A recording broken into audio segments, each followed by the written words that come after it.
Joel, soltando a trilha pra você aqui, porque estamos no ar com mais uma edição do quadro Parlatório. Hoje um número emblemático, já que você gosta tanto de números, Joel. Hoje é o dia 30 e hoje é a nossa 30ª entrevista, cara. É isso aí, programa, não é o programa de número 30, mas é a entrevista de número 30. Todas as nossas outras entrevistas, as 29 entrevistas, você encontra no nosso canal do YouTube, também na nossa página do Spotify. Mas hoje aqui é um dia muito especial, porque estamos recebendo aqui na bancada do programa Liquidificador uma querida amiga e também uma excelente profissional, professora, é a Dayana Schwartz. Ela é doutora pelo programa de pós-graduação em Artes Visuais do Instituto de Artes da Universidade Federal do Rio Grande do Sul e é docente em arte no Instituto Federal de Santa Catarina, no campus de São Carlos. É autora dos livros Elke Ehring, Crítica, Circuito e Poética, da editora Liquidificador, do ano de 2018, do livro Lindolf Bell, Crítica de Arte em Santa Catarina, da editora Humana, do ano de 2020, e Dalme Marie, Escultora, de 2021, e também Elke Ehring, Diários de Formação, do ano de 2023. E a Daya tá aqui para falar um pouquinho pra gente sobre o cenário da arte, da arte de Santa Catarina e também da arte de Chapecó. Porque a gente aqui em Chapecó pode ter uma falsa impressão de que a arte é uma coisa secundária, mas a arte é primária e é muito importante, faz parte do nosso dia a dia, e você vai entender um pouquinho mais o porquê e como isso faz parte do nosso dia a dia e da nossa vida. Então eu queria dar as boas-vindas para a Dayana. Daya, muito bem-vinda ao programa Liquidificador. Olá, muito obrigada pelo convite. Legal demais. Eu queria começar com uma pergunta que é tradicional aqui no nosso programa, para você falar um pouquinho das suas origens, da onde que você é e onde é que você estudou. Eu sou de Blumenau, nascida lá, e estudei graduação na FURB, que é a Universidade Comunitária lá de Blumenau, fiz artes visuais, mas antes disso fiz o curso de pintura ainda no ensino médio, que me fez entrar em contato primeiramente com as artes. E depois fui para a graduação e anos mais tarde vim parar aqui em Chapecó. Então, as minhas origens são lá, né, perto do litoral. Fiz toda a minha formação de graduação e como artista também, durante esses 10 primeiros anos aí, depois da minha formação. E em 2012 vim para Chapecó. E você é de Blumenau, a gente tem aqui o nosso correspondente que fala com a gente todos os domingos aqui, que é o Ronan, que também é de Blumenau. Então esse programa tem um carinho muito especial pela região de Blumenau. E como que foi lá? Você falou que começou a fazer curso de pintura e tal. Foi na escola, assim? A tua família tem alguma ascendência artística? Da onde que surge essa paixão? Não, uma coisa muito curiosa é que eu não tenho ninguém na minha família que é das artes, nem da música, nem do teatro, da dança, né? Sou a primeira. E a gente tem sempre, quando é criança, alguma habilidade na área das artes, né? Eu gosto de música, eu gosto de tocar algum instrumento, ou dança, ou faz teatro, sabe desenhar, pintar, enfim. E a minha habilidade era o desenho. Todo mundo começava a me elogiar, dizendo que eu desenhava bem, enfim. E eu gostava muito de desenhar. E então, na adolescência, no ensino médio, eu procurei um curso de pintura na Fundação Cultural, lá de Blumenau. E esse contato com a professora de pintura, que era graduada em artes, fez eu me aproximar mais do mundo artístico e participar de algumas exposições, tanto ver outros artistas quanto fazer algum trabalho, expor eles. E a partir desse contato também, com esse curso, eu ingressei na graduação. Mas eu não tenho ninguém na família, né, que começou também a me introduzir a isso. Então, o que eu posso também falar é que a minha parceria de vida, que é o Ricardo Machado, meu companheiro até hoje, já na adolescência, já me incentivou desde o início a fazer esse curso, enfim, e depois fui para a graduação junto com ele. Ele foi fazer outra graduação, História, enfim. E foi essa caminhada conjunta, né? Conhecer outras pessoas que viviam também perto dessas áreas e incentivar a gente, isso é muito importante. E quando a gente é criança, geralmente a gente é motivado a fazer algum curso nessas áreas. Às vezes a gente segue, né, profissionalmente, às vezes não, fica como um hobby, algo mais secundário. Então... E eu queria falar sobre, por exemplo, assim, Blumenau, a gente sabe que é uma cidade que tem uma colonização alemã muito forte, né? E por consequência, eu acho que também reflete um pouco dessa trazendo um pouquinho do trabalho do Marcelo Labs lá, que coloca como como é que ele chama? Um enclave, né? Dentro do estado de Santa Catarina.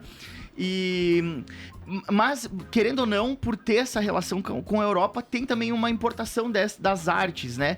Que, por exemplo, aqui a gente não vê, assim. Eu queria que você falasse um pouquinho dessa tua percepção de menina vivendo em Blumenau, sendo uma blumenauense e sendo atravessada por isso, sabe? Por essas artes. Isso teve alguma influência nas tuas escolhas?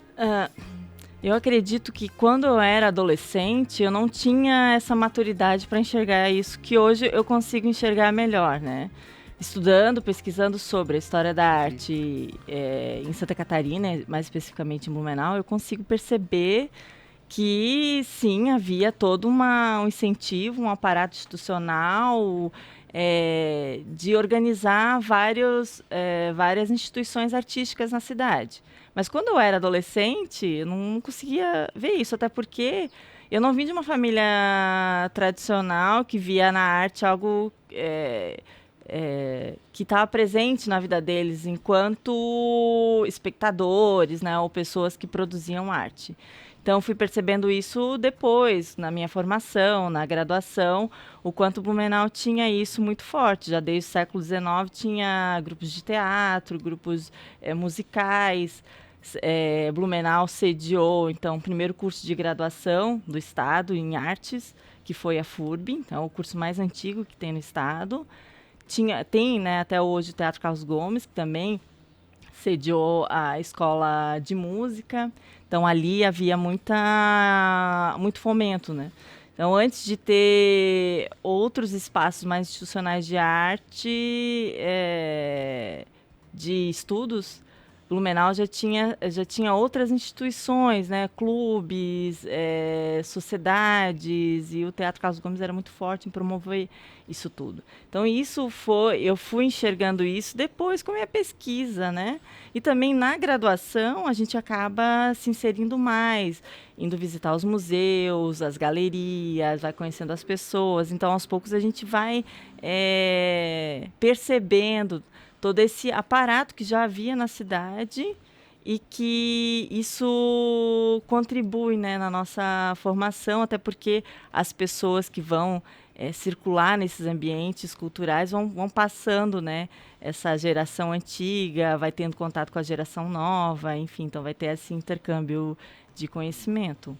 E eu queria te pedir assim sobre os gêneros da arte, né? Pintura, desenho, enfim. Qual que foi o que mais te chamou a atenção, assim, quando tu começou e que depois tu acaba seguindo uma pesquisa de uma linha bem sólida em relação a isso, né? Mas como que foi isso?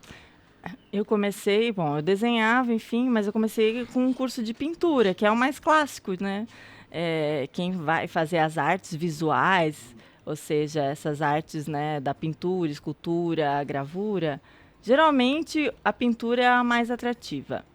E eu fui fazer pintura, me identifiquei bastante, e na graduação a gente vai experimentando outros gêneros, vai vendo a gravura, a escultura, outras formas também. A arte contemporânea, ela conseguiu também ampliar os tipos de materiais que a gente vai usando, vai fazendo instalações, objetos. E eu fui me aproximando também cada vez mais do desenho, porque às vezes as condições que a gente tem de poder trabalhar, elas também vão influenciar naquilo que tu vai conseguir fazer. Para se ter um ateliê de pintura, precisa de espaço, precisa de todo um aparato. Então, é difícil manter esse espaço sempre ali disponível para a gente. Então, o desenho, ele acaba fazendo com que a coisa aconteça de forma mais prática, porque os materiais são menores, é mais fácil de guardar. Então, como eu não tinha um ateliê, o desenho acabou se colocando de uma maneira mais prática para mim. Então, eu como artista fui desenvolvendo mais o desenho, né? Após a minha graduação, acabei fazendo mais trabalhos em desenho, só que do desenho fui transformando para dimensões maiores. Então, com recursos da tecnologia, das impressões, fiz bastante trabalhos em outdoors, em outros formatos, mas sempre a partir do desenho. Legal. E como que você veio parar em Chapecó? Eu vim parar de Chapecó por causa do meu companheiro, Ricardo, que ele é professor na Universidade Federal da Fronteira Sul. Então, na época, eu estava fazendo um mestrado na UDESC, em Florianópolis. Foi quando eu comecei a pesquisar artes, em 2011. Estávamos em Florianópolis, ele no doutorado, eu no mestrado, eu pesquisando sobre Blumenau. Minha intenção era pesquisar sobre a Galeria Suaçu, que foi a primeira galeria consolidada do estado de Santa Catarina. E nisso ele foi chamado a assumir o cargo dele aqui em Chapecó, fiquei mais 6 meses lá, e depois vim para Chapecó para morar junto com ele. Assim que eu chego em Chapecó, abriu a vaga para trabalhar no SESC, né, como técnica de cultura aqui. E foi onde eu me inseri bastante aqui na cidade, pude conhecer bastante o circuito artístico em pouco tempo, né, porque a gente produzia bastante aqui, tanto na área das artes visuais também, quanto no teatro, na música, na literatura. Então, ali foi a minha entrada. Foi muito importante eu começar a morar em Chapecó e ter o SESC como minha porta de entrada para eu conhecer o pessoal do mundo das artes aqui da cidade. Que é um instrumento importantíssimo, né? O SESC, até hoje, é um espaço muito legal, que acontece muitas coisas lá, desde exposições, shows, teatro, né? Sempre tem uma agenda muito, muito lotada. Esporte, né? Tem muito esporte também lá no SESC, tem academia, tem quadra. Então é um lugar onde tem vida, né, cara? Tinha que ter mais esses lugares. Isso, O SESC, para mim, desde Blumenau, já usufruía dos espaços do SESC. E aqui eu acho ele super importante da cultura, do esporte, do ensino, né? Tem muitas... dá para aproveitar muito, é um mundo dentro do SESC. E como aqui a gente tem o teatro, no SESC Chapecó, isso faz com que mais apresentações artísticas venham para cá. Então, é um espaço muito importante. A gente tinha a galeria de arte, que hoje não tem mais, né? Perdemos esse espaço na cidade, mas era um lugar onde vinha bastante artistas do restante do estado e também fora do estado. E os artistas locais também podiam expor ali, e tinha bastante... A gente tinha muito essa dinâmica de promover os artistas locais também. Daia, como que se dá a divisão, se existe essa divisão, não sei, né? Mas como que se dá a divisão entre a Daiane artista e a pesquisadora? Eu queria porque a gente vai começar a falar um pouquinho sobre as tuas pesquisas, que eu acho que são muito legais, mas eu queria que tu contextualizasse um pouquinho, assim, como que você entra nesse universo da pesquisa. Também tem a ver com o Ricardo, que também é historiador, né? Eu acredito. Sim. Bom, a gente, né, tem uma longa jornada juntos, então nossa vida é de muitas parcerias, muitas ideias, e a gente faz muitas coisas potencializando um ao outro. Mas o que acontece é que para viver de arte enquanto artista é um pouco mais difícil. Se a gente não vem de uma classe social mais abastada, onde a gente tem recursos, tanto financeiros, para poder se dedicar realmente a isso, né? Quanto também tem um circuito que possa colaborar para que a gente se mantenha nele, né? E a gente, morando em cidades periféricas, e no estado periférico, para o mercado das artes, fica mais difícil ainda. Então, eu queria sempre produzir mais artes, mas o que acontece, minha graduação é licenciatura. Então, eu terminei minha graduação, fiz um intercâmbio, e quando eu retornei desse intercâmbio, que não tem nada a ver com a minha graduação, eu comecei a dar aulas, dei aula de artes no SESC, aulas de desenho, dei aulas em fundações culturais, também de desenho, enfim. Mas eu, de vez em quando, conseguia me dedicar às artes visuais, né? Ser artista. Então, eu me inscrevia para poder expor. e também para salões de arte, enfim, mas com uma certa escassez de tempo. Então, se a gente não consegue, né, se dedicar a tempo, enfim, fica muito difícil. E paralelamente a isso, as aulas, né? As aulas sempre foi o meu fruto maior de renda, de trabalho.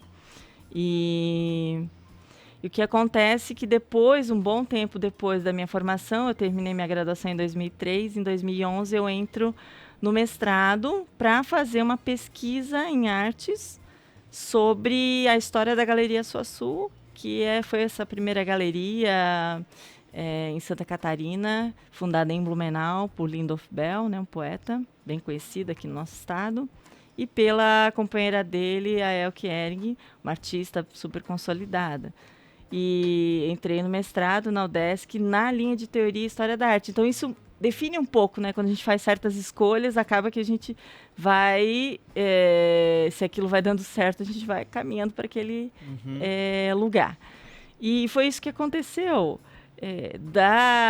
De professora artista, acabei me tornando professora pesquisadora, porque fui para uma pós-graduação onde a pesquisa era super importante e a linha que eu segui foi a linha de teoria e história da arte. E eu acabei me apaixonando muito por esses temas, pela pesquisa.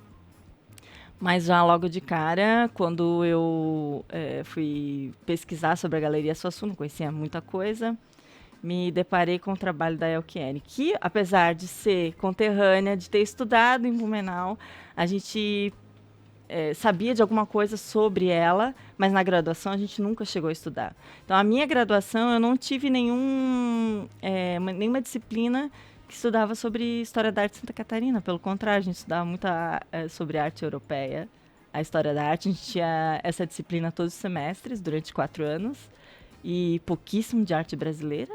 Então, tinha uma defasagem muito grande, né? Uhum. E eu não conhecia nem a Elke Ehring, que era ali da própria cidade. Que legal. E a Elke, você comentou do Lindolf Bell, eu queria só contextualizar a nossa audiência, quem está nos ouvindo aqui, porque tem uma obra do Lindolf Bell aqui na Praça de Chapecó, né, que ele veio para cá e fez junto com o Agostinho Duarte, na época. É um painel que fica à direita da praça, onde hoje é a Secretaria de Educação. É um painel que fica assim bem ali na frente da igreja, é um texto do Lindolf Bell que foi escrito por ele ali junto com o Agostinho Duarte.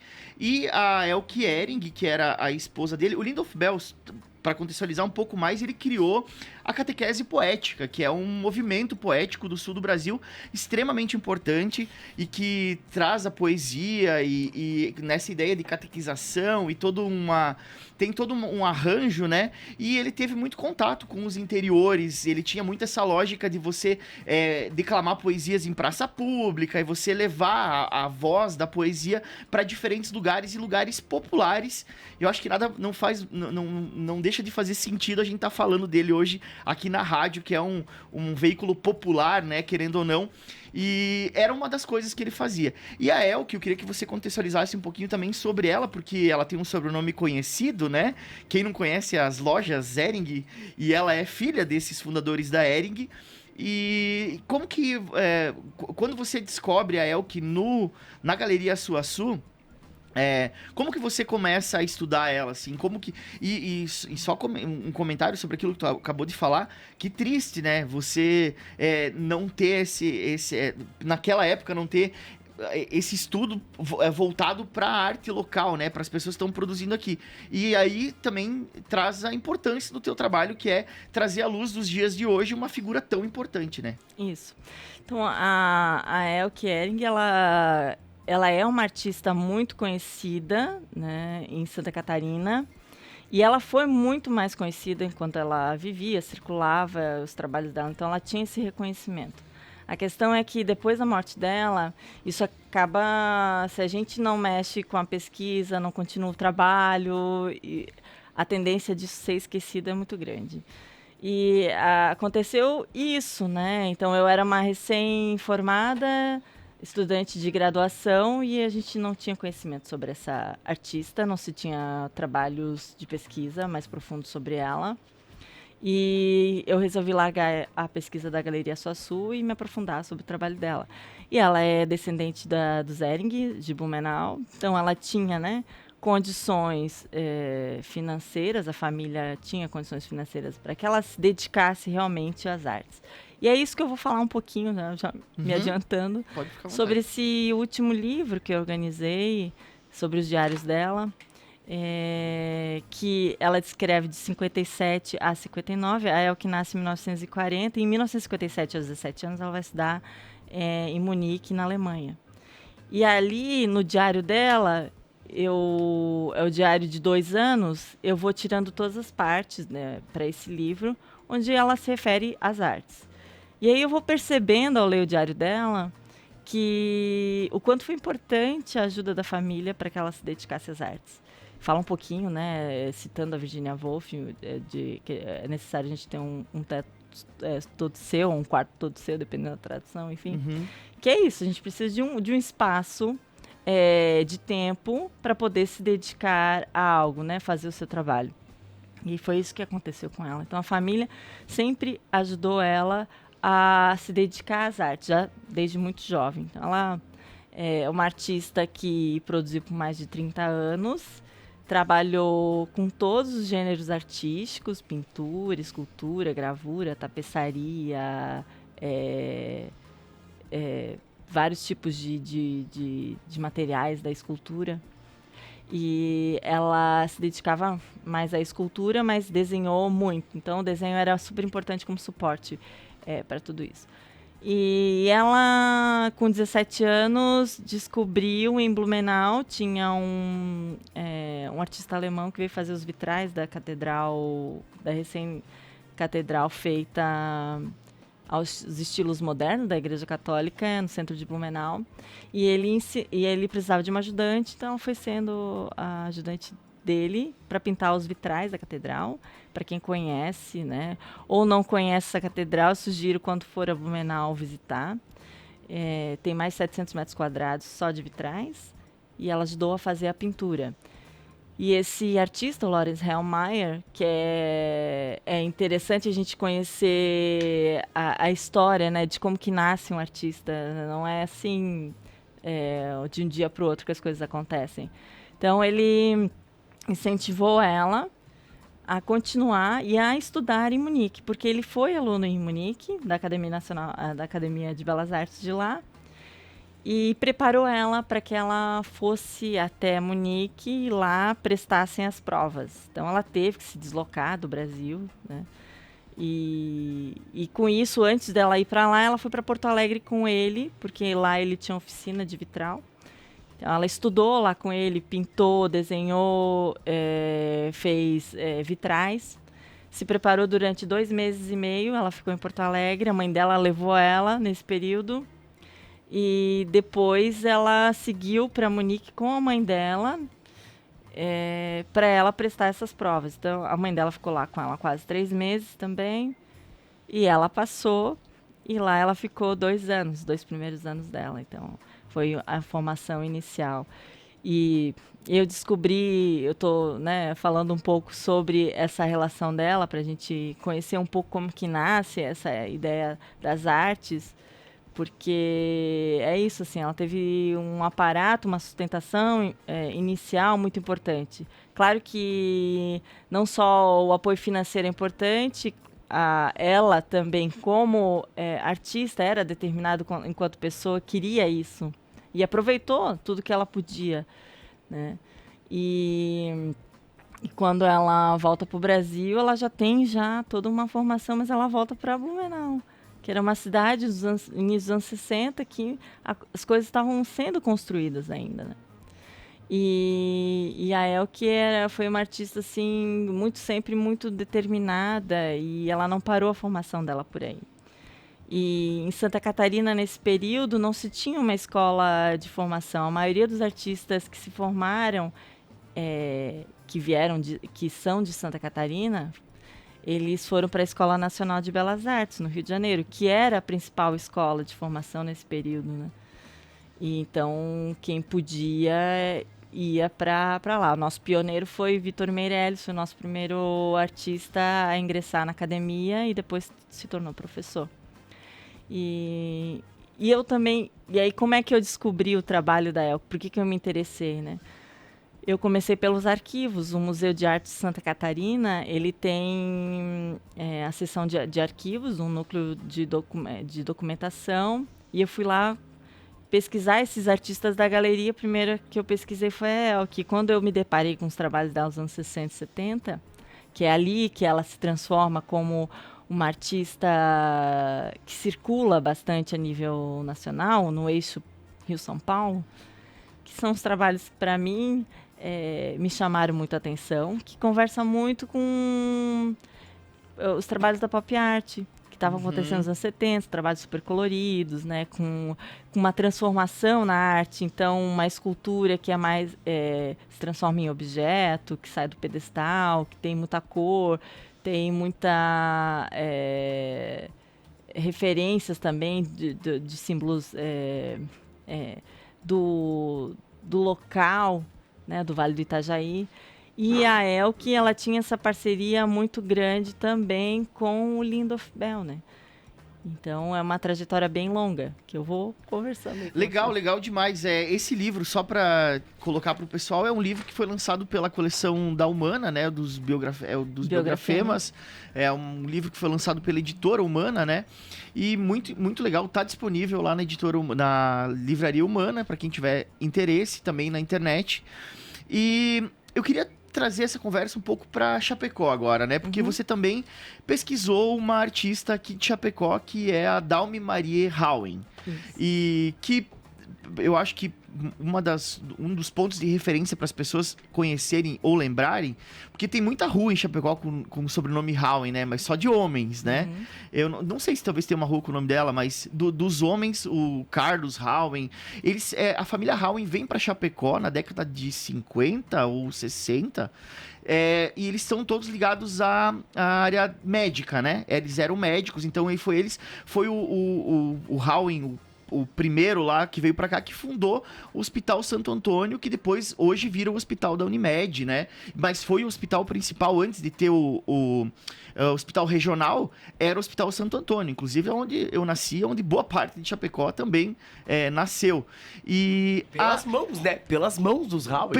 eu rodei, inclusive, pela mão do Dr. Carlos Houen, né? Que é neto desse fundador do hospital, que era o Dr. Carlos, que morava lá em Coronel. E eu queria que você falasse um pouquinho, então, sobre essa tua pesquisa sobre a Dalmi e quem era a Dalmi. Então, assim que... Porque quando eu vim para Chapecó, eu tinha eu estava fazendo meu mestrado, terminando, então, meu processo da pesquisa da Elke. E a Dalmi sempre me chamou a atenção, os trabalhos dela, de escultura, porque a escultura é uma linguagem menos comum para as mulheres. Então, a gente está falando de um material pesado, e a Dalmi, tanto a Dalmi quanto a Elke, elas faziam trabalhos em ferro, que precisava soldar. Então, era mais um ateliê oficina parecia mais uma oficina do que um ateliê. E aqui em Chapecó a gente tem a presença muito forte, né? O artista mais conhecido é o Paulo Siqueira, e ele trabalha muito com ferro, né? A gente tem ali o Desbravador e tem também na rodoviária uma escultura que é em homenagem a Elke Ehring. É uma escultura do Paulo Siqueira, que é em homenagem a Elke Ehring, que é toda de ferro soldado. E a Elke, ela é pioneira nesse trabalho em Santa Catarina, nos anos 60 ela está fazendo. E aí a Dalmi sempre me chamou a atenção, porque as esculturas dela em granito, mármore, com esses ferros soldados. E eu ficava pensando, né, numa possibilidade de pesquisa, conhecer um pouco mais o trabalho dela. E tem a galeria no nome dela ali na praça, na né? praça. Galeria Dalmi Houen. E com algumas peças, obras dela. E aí a gente começou essa coleção de biografemas na Humana, e a ideia era fazer, então, um biografema sobre a Dalmi. Então, meu primeiro passo foi entrar em contato com a família. Então, a Thalita, que é a filha, que ela não mora aqui, é professora do Instituto Federal lá no Paraná. Elas me receberam super bem, falei da minha ideia de pesquisar sobre o trabalho da mãe delas. E eu estava muito sedenta para que elas tivessem um arquivo pessoal da mãe. Mas a Dalmi, ela não deixou nada, né? Porque a formação dela é em direito. E o período em que ela que trabalha como artista é ali dos anos 80, de praticamente 1979 até 85. Dali em diante, ela passa a se dedicar ao direito, faz mestrado na UFSC e vai ser professora de direito na UNOESC. E aí ela é uma espécie de rejeição, assim, não quer mais saber das artes e vai dando as coisas que ela tinha, enfim. Então, o que tinha de arquivo pessoal dela eram as fotos, e pouquíssimas fotos das obras. Então, o recurso que eu tinha era ir para o arquivo do Museu Histórico de Chapecó, do Museu de Arte aqui, e também para o CEON, ver o que tinha nos jornais da época. E, para minha surpresa, falar sobre a Dalmi foi pesquisar sobre a movimentação cultural de Chapecó, que ocorreu ali nos anos 70, no fim dos anos 70, nos anos 80. Esse período em que ela se assume como artista, se vê como artista e trabalha como tal, ele é um período em que as instituições públicas, né, principalmente a prefeitura e o governo do estado de Santa Catarina, fazem bastante promoções culturais. Então, é um movimento onde os artistas nascem junto com essa difusão, né, do poder público, para que a cultura possa ebulir. E nisso também tem um dedinho dessas galerias que já estavam atuando lá no litoral, né? Em Joinville, em Blumenau. Ô, professora, eu queria saber como é que funciona a galeria, assim. Existe a possibilidade de fazer uma galeria privada ou todas são públicas? Como é que eu abro uma galeria e como é que essa galeria se mantém? Vendendo ingresso através de uma ajuda financeira do poder público? Tipo, qual que é essa relação da galeria de arte com o poder público e privado, assim? Então, tem a galeria de arte do poder público, que é mais uma mostra, é como se fosse... ela não funciona como a galeria de arte na venda de obras, mas a galeria de arte faz parte do mercado da arte, é ali que os trabalhos serão vendidos, né? Então, geralmente elas nascem do capital privado, né?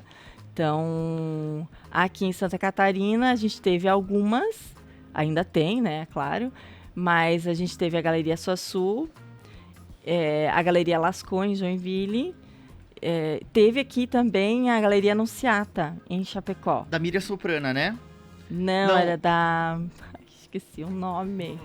Mas a Miriam tinha também era Sim. galerista, na verdade, marchand de arte, né? Isso. Porque o processo, acho que também para contribuir com essa resposta, porque hoje em dia a gente tá muito habituado a comprar coisas pela internet. Você abre e tem um site lá e tem todos os quadros e obras. Lembre-se que a internet é recente, né? Então, para você ter um quadro, ter uma obra de arte na tua casa, você tinha que comprar e existiam intermediadores, que eram o marchand, que era essa pessoa que comprava do artista e revendia para o público, né? E então, essas pessoas, elas acabavam tendo acervos e ali se formava uma galeria, né? Então, era a partir desses acervos. Hoje ainda existem galerias, eu acho que uma que eu acompanho, que é Um Lugar ao Sol, acho que é de Curitiba, que era um casarão antigo, e eles fomentam muito. Lá tu encontra obras do Poti Lazarotto, tu encontra obras de grandes artistas paranaenses, e aqui em Santa Catarina, digamos que um espelho disso era a Galeria Suaçu em Blumenau, e também acho que deve ter tido em Florianópolis, mas aqui em Chapecó também tinha... como que era o nome dessa galeria que você falou? É Anunciata. Anunciata. Eu nem sabia da existência dela, mas... muito interessante. É que agora eu não lembro o nome da fundadora, mas a hora que eu lembrar eu falo. Então, as galerias de arte, elas também atuavam como uma espécie de educação cultural, né, das artes, porque era um mercado muito novo.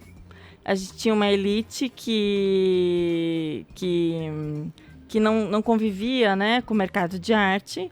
E o Lindolf Bell, ele à frente da Galeria Suaçu, ele atuava muito, né, né, nessa ideia de educar as pessoas, ensinar sobre história da arte, sobre mercado de arte, sobre as obras, tinha visita de escola, então tinha toda uma formação para uma valorização dos artistas, tanto locais como também os nacionais. Então eles vendiam obras de todo mundo.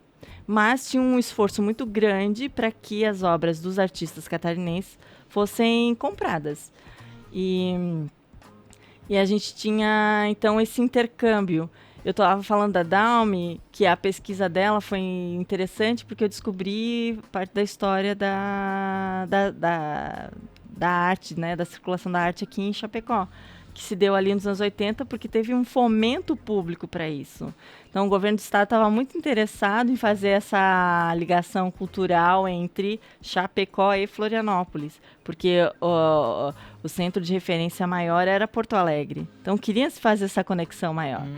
E aí, com a abertura das estradas, melhoria das estradas, o escoamento tanto, né, da produção industrial daqui para o litoral, também esse desenvolvimento cultural. E Chapecó foi a sede da primeira sede do estado fora da capital, que é a Secretaria do Oeste, né? Aquela Isso. Secretaria de Desenvolvimento do Oeste. Isso aí, que é ali a SDR hoje, SDR, né? Isso. Então, ali foi a primeira do país.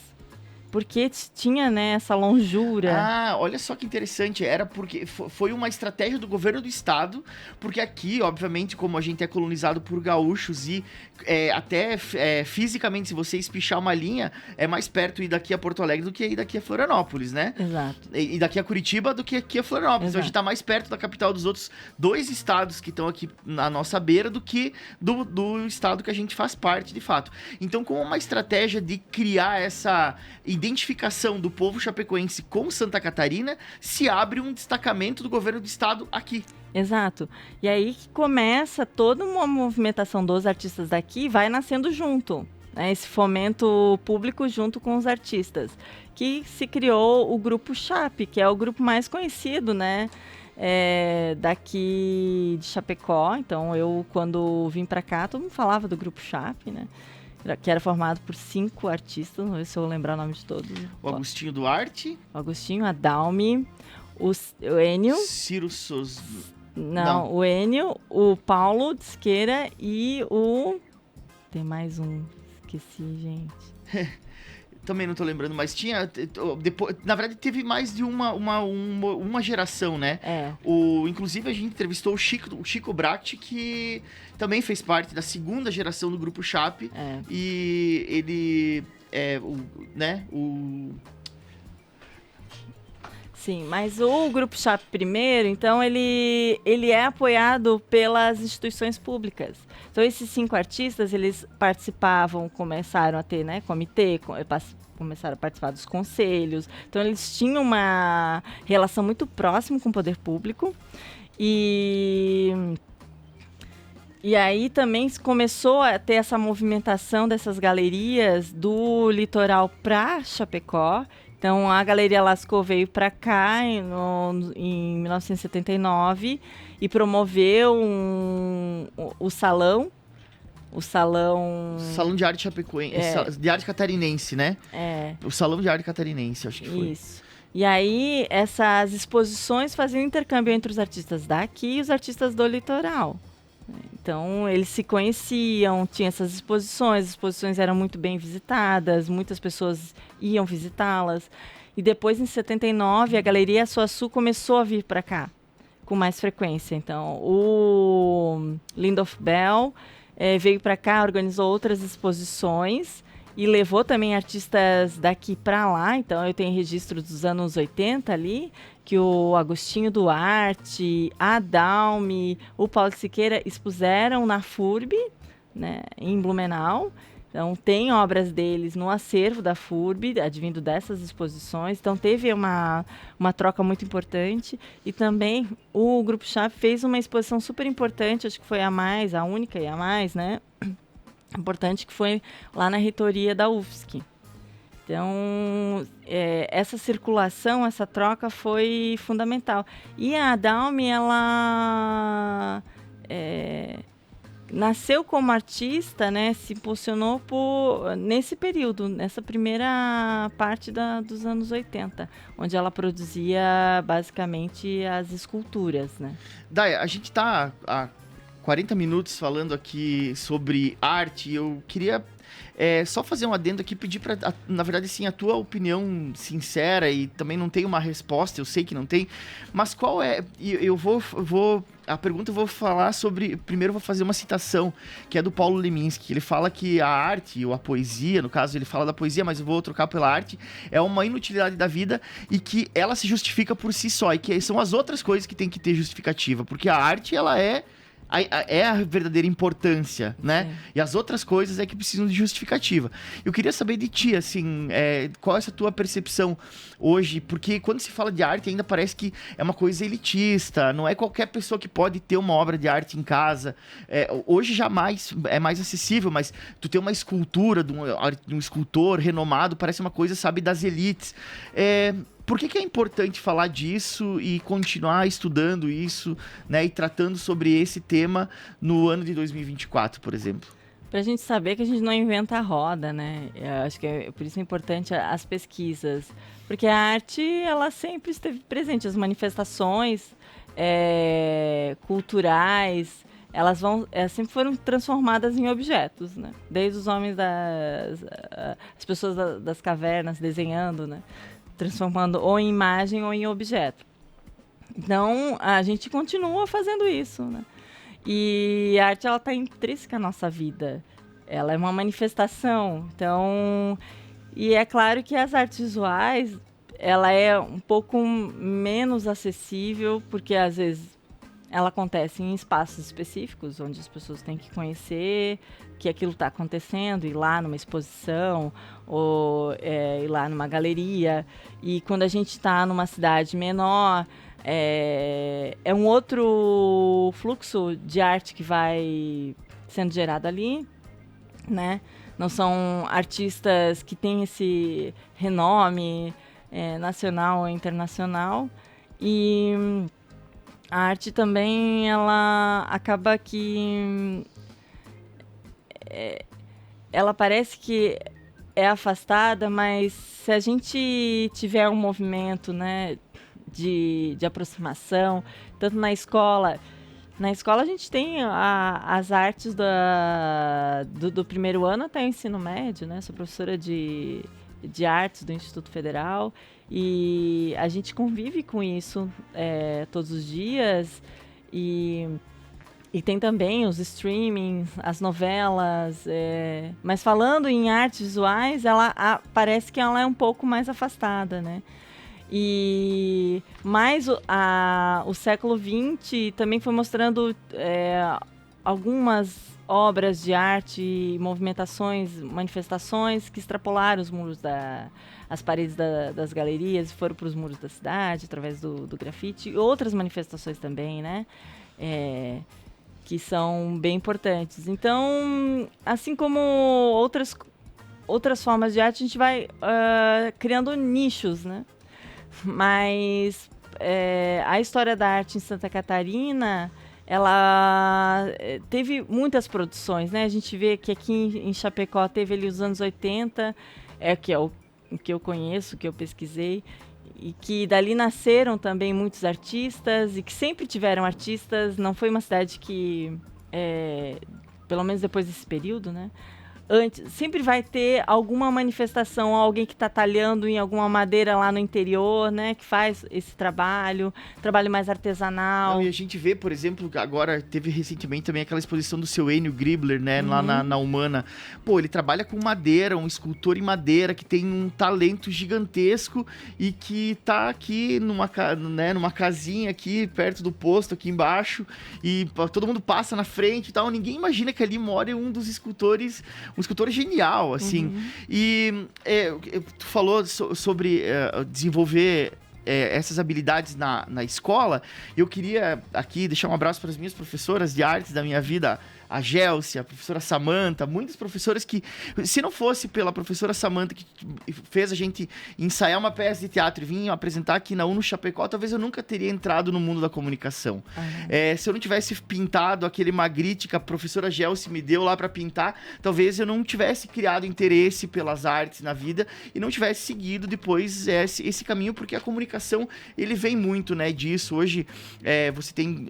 São profissões extremamente requisitadas, designers, editores de vídeo. Hoje em dia não tem nenhuma empresa que vive sem uma propaganda, uma publicidade em vídeo, e boa parte desses editores treinaram o seu olhar artístico nas escolas da vida, aí nas aulas de artes. Então é extremamente importante para desenvolver as habilidades do ser humano, né? Assim como muitas pessoas se apaixonam pela matemática do Pitágoras, eu me apaixonei pelas obras do Magritte, do Matisse, da Tarsila, né? Tive a oportunidade de ver o Bapuru lá no museu, lá em Buenos Aires, e, pô, é emocionante você ter estudado aquilo lá tanto tempo atrás, e daí, hoje em dia, poder ter acesso a isso é incrível. E outra coisa também que faz com que pareça que a gente não... como é que eu posso dizer? Banalizar a arte na nossa vida, porque, por exemplo, as pessoas passam todos os dias para ir trabalhar ou voltando do trabalho ali pelo Desbravador. E ele já faz parte da paisagem natural da cidade, mas ele é uma obra de arte imponente, grande, que tem uma história por trás. A gente já contou aqui que existem mitos de que aquela cara é a cara do Paulo de Siqueira, ou que ele foi feito primeiro pelado e depois ele foi coberto por aquele pala. A professora Ilka e o Casimiro, né, da Margot Filmes, fizeram um filme sobre a história do Paulo de Siqueira, e eles já tiveram aqui nessa bancada também. Então é muito legal ver tudo isso. E falando também sobre isso, eu queria puxar um outro assunto, porque você tem um livro que eu acho fantástico, um livro lindo, que você fez, você desenhou casas de Chapecó que já não existem mais, que hoje tem prédios no lugar. Você pegou fotos, imagens e relatos históricos e você redesenhou essas casas. Como que foi para você fazer esse trabalho? Porque é uma contribuição importante para o urbanismo de Chapecó também, eu acho, né? Esse trabalho nasceu quando eu saí do Sesc, em 2014, e o Sesc, ele tinha um programa chamado Pretexto, onde os artistas se inscreviam e vinha um curador de fora, uma pessoa que coordenava a ideia de uma exposição, e cada artista pensava em um trabalho. E aí eu pensei nas casas de Chapecó, porque eu sempre morei aqui no centro, e circulando sempre via assim, essas casinhas de madeira. Todo dia cai uma. Todo dia é destruída uma. Isso. Muitos prédios sendo levantados, enfim. E essas casinhas, né? E quando a gente vai fazer o registro arquitetônico dos lugares, é sempre as casas mais imponentes, melhores trabalhadas, enfim. E eu queria registrar essa característica das casas de madeira que tem aqui em Chapecó. E então eu... Uma cidade, só para lembrar, uma cidade madeireira, né? Madeireira, isso aí. E aí, então, eu fiz o registro, anotei mais ou menos o endereço dessas casas de madeira... dessas casas não, dos terrenos baldios que tinha no centro da cidade, ou de prédios que estavam sendo erguidos em alguns terrenos no centro. E aí eu fui ao recurso do Google Street View, que tem lá os históricos, e tem as imagens das casas que tinham ali nesse lugar. E aí, então, eu fiz o desenho delas, e o nome do trabalho é Inventário de Arquiteturas Perdidas, que a minha ideia era ampliar, fazer muito mais, né? Porque é um trabalho em processo, que até hoje tem casas sendo derrubadas no centro da cidade. E ter essa cena, essa paisagem de como que era a cidade há anos atrás, né? Com muito mais casas no centro do que esses grandes prédios sendo erguidos. Então, e no final, e tem esse desenho bem de frente da fachada, feito a nanquim, que é uma caneta preta, e onde eu realço os detalhes dessas casas. E no final do livrinho tem um mapa onde tem a localização delas, o endereço. Então, se digitar esse endereço no Google, a gente consegue ver a imagem delas. Você tem alguma favorita, assim, pra usar de exemplo? Que você gostou mais da arquitetura, da cor, não sei? Tem uma casa ali na Fernando Machado, perto do quintal, daquele restaurante do Sim. quintal, ali do ladinho. Tinha uma casa bonita, modernista, de alvenaria. Sim. Gostava bastante dessa casa. Tem essa casa desenhada. Tem várias casas ali no centro. Tinha uma casa ali onde é Panvel hoje, bem na avenida. Sim. Entre 2 prédios grandes. Recentemente foi também demolida aquela da esquina, né? Da Fernando Machado com o Uruguai. Ali que era perto do Brasão, ali na frente da Basáltica, na frente da Basáltica, ali era uma casa de madeira, que era Era móveis usados, né? Isso, eram móveis usados. É a Casa do Brick. Casa do Brick, Casa do isso. Brick. Mas me chamava a atenção porque a madeira era aquela madeira na Horizontal. Na horizontal, né? Uhum. Não era na vertical, era aquela madeira na horizontal, assim. Então dava, um ar meio alemão, assim, pra coisa. Sim. Muito legal, aquela casa linda. Legal, gente, eu queria passar aqui, a gente já tá chegando aos nossos 50 minutos de entrevista, temos mais 10 minutinhos, e eu queria falar um pouquinho agora sobre um evento que vai acontecer aqui em Chapecó, no próximo final de semana, que é a Festa Literária da Humana, que vai acontecer. Daia, você tá na organização também, né? Eu queria que você pode falar para nós um pouquinho sobre como que vai acontecer, como que... É o segundo ano, né, já? Segundo ano, foi ano passado, a primeira edição. Então, assim, a Humana fez com seus próprios esforços, né? Contatos com algumas pessoas. E conseguiu trazer em 2 dias várias pessoas para cá, para lançar livro, para falar sobre literatura. E esse ano, então, a gente está reforçando. Eu não estou, assim, na organização efetiva. A gente ajudou a contribuir com alguns nomes, enfim, né? Mas o pessoal lá da Humana, o Fernando, a Marília e o Cassiano, estão trabalhando arduamente para que isso aconteça de forma mais efetiva possível na semana que vem, no sábado e domingo. Serão 2 dias intensos sobre discutir literatura, falar sobre, lançar livros. Vai ter no sábado à noite o show do Spanaroto e domingo com o Márcio Pazin. Exatamente. Né? Eu vou só... Tem aqui um pequeno textinho que o Fernando colocou aqui, tem aqui no site, na verdade, do evento, que diz assim: a partir do título O que a Terra dá, a edição deste ano da Festa Literária instiga a pensar nas formas de confluência surgidas a partir do pensamento quilombola de Antônio Bispo dos Santos. Semeei as sementes que eram nossas e as que não eram nossas. Transformei as nossas mentes em roças e joguei uma cuia de sementes. Então a segunda Festa Literária da Humana acontecerá e fica dentro do Centro Comercial Chapecó, né? Naquele lugar onde tem o Café Brasiliano, na Marechal Bormann 82D, ali no centro. E ela tá com uma programação muito legal, cara. Eu queria destacar aqui algumas coisas, porque tem alguns convidados muito interessantes. Todos, na verdade, são muito interessantes, mas alguns aqui me chamam a atenção, que é... Começa a programação no sábado, com...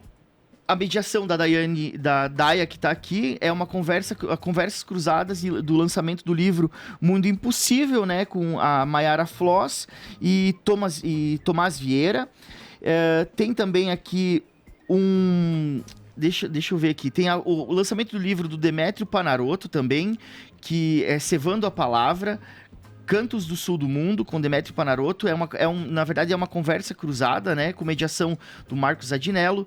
Há conversas cruzadas também sobre o lançamento do livro Imagens da Madeira, com o Cristiano Moreira e o Jackson Chapa. E mediação do Ricardo Machado. Também tem aqui a Patrícia Moreira.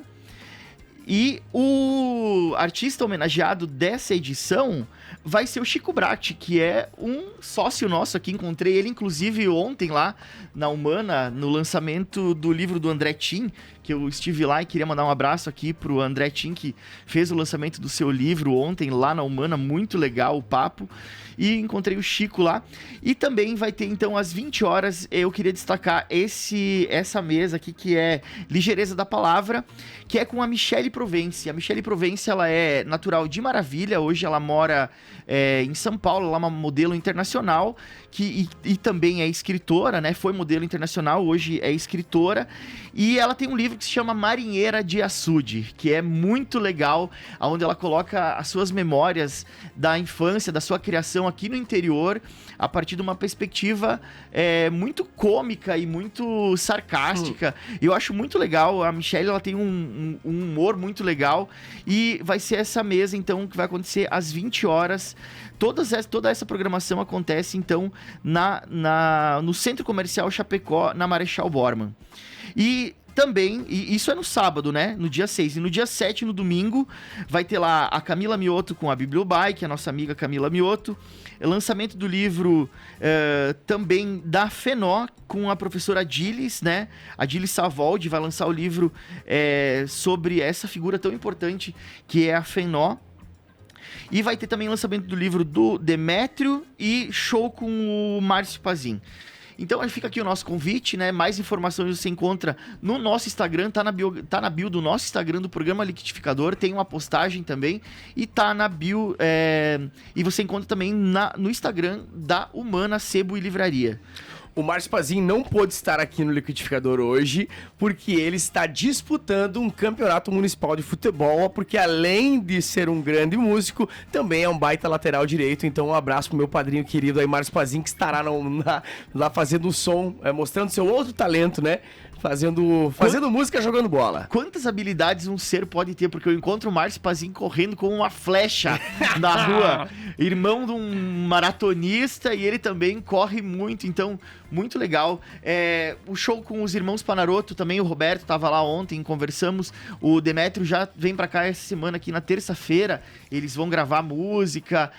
Então tem aí... É muito legal porque eventos desse tipo, né? Reúnem pessoas, trazem de volta. A Michelle, ano passado teve, na primeira festa literária, teve a Ieda Magri, né? Que é escritora também lá de União do Oeste, mora no Rio de Janeiro, é professora da UFRJ de literatura, mas é natural aqui da nossa região. Então é muito legal que essas pessoas elas tenham a possibilidade de voltar para casa trazendo a sua arte produzida a partir de uma perspectiva do mundo, né?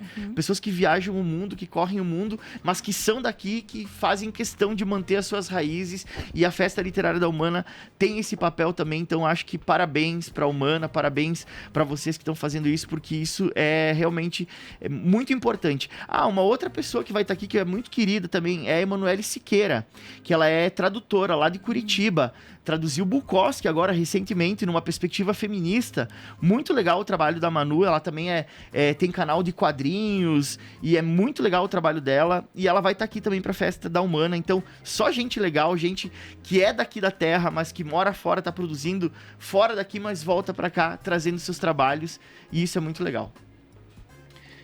É isso, então fica o convite para você para se fazer presente na Festa Literária, que acontece no sábado e no domingo que vem, com cobertura do programa Liquidificador. Estaremos ao vivo de lá para conversar também com todas essas figuras que o Joel conversou aqui, falou agora para vocês. E é isso, né? Nunca volte para sua quebrada de mão e de mente vazia. Sempre traga aí boas referências de um lugar onde você veio. E é isso que a gente quer, né? A gente quer que as pessoas saiam da região, adquiram o conhecimento, voltem e compartilhem esse conhecimento com a gente. E legal, é isso, fica o convite. Joel, suas considerações finais? Não, eu adorei o papo, eu adoro falar sobre arte, posso até ser meio chato, porque, né, eu amo mesmo falar sobre tudo isso, e a Daiane veio pra cá trazendo muita coisa legal, essas referências de mulheres da arte catarinense, que eu acho que são sempre importantes terem espaço e estarem habitando a mente das pessoas. Então, queria demais agradecer e deixar também você fazer as suas considerações finais. Te agradeço muito o convite. É muito importante ter esses espaços para a gente falar, né, sobre arte, sobre pesquisa, a gente conseguir difundir mais do que a gente está produzindo, dessa galera toda das artes. E acho muito importante a gente conhecer a nossa história para perceber o quanto que a gente pode, a partir delas, crescer e criar novas formas, né, de estar aqui.